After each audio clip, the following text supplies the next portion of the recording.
Celestial blessings, my name is Helen Demetriou, and today I'm going to review a book that is very special and is very educational, is very inspiring and enlightening. Now this book is called Women Who Run with the Wolves. I hope you can see that, and it's written by Clarissa Pinkola Estes.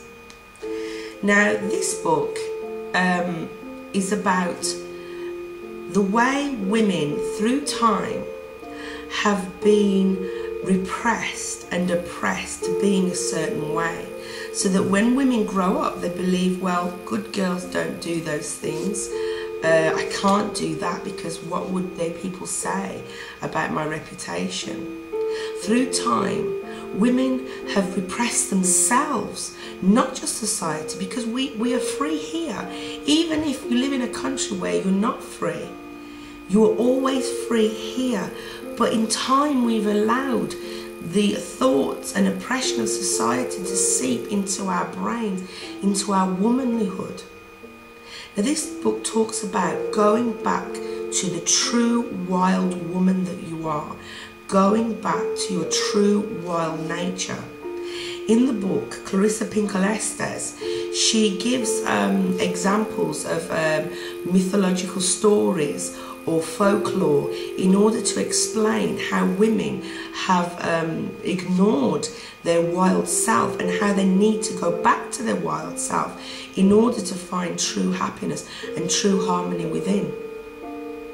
Like, for example, if in your culture or your country it is frowned upon for a woman to be openly sexually active, I mean, it's not about morals, it's about what you feel. And it's funny how many women, when they do have many, what others would say, many sexual partners, that they tend to hide it. They even lie to their husbands or their boyfriends about how many sexual partners they've had. They seem to feel embarrassed about their, if they're on their period, for example, and they're hiding their sanitary towels or their tampons because they don't want anyone else to see them. I don't understand why we have allowed society to integrate itself into our DNA when we are absolutely fantastic. I mean, we create life, and we all know that yes, men contribute, but we're the ones who carry this life. We seem to have the power, yet we have given our power away every single day. If you're one of these women that need to go back to your roots, your wild self, your true feminine nature, then this book is fantastic. I've read this book, it's so dog-eared. You can see I've got, like, you know, bookmarks in there because I'm constantly referring to this book, because I cannot deny my feminine nature or the true animal instinct that lives within me. I grew up in a household, in a culture where women are second best. I had to basically beg my father to allow me to go to college because he thought that I was going to get married and have children and, I don't know, work in some business or, you know, not work at all. My own mother had to threaten my father with divorce to let me go to college.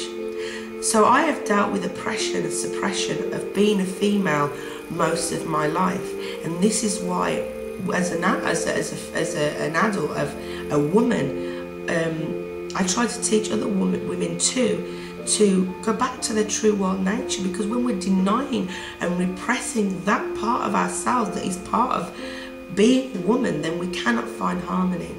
So I find that this book is a fantastic book. I recommend it to everybody.